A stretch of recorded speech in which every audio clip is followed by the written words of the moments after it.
Ayan guys, akala namin papatayin na kami ni Sir.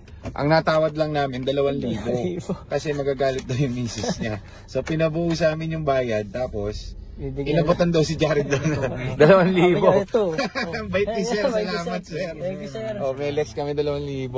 Thank you Sir, salamat po. Napakabait nila Sir. Thank you po. May 2,000 kami.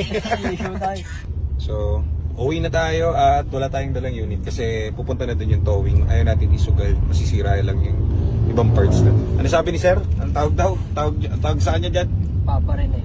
Oo, bait ni Sir. Ang gusto itawag sa kanya. Ano? Huwag na Sir, ano? Sir Renato. Paparinin na lang. Paparinin na lang. Paparinin, dapat pala tumahod na lang kami. Thank you Sir, salamat. Uwi na po kami and safe journey tayo. At dala natin yung Geely kasi nare-review namin kung kamusta to after a week natin gagamitin. Okay, so abangan nyo ito yung Geely. Mukhang okay naman. Sarap din, malamig. And comfy. So yan.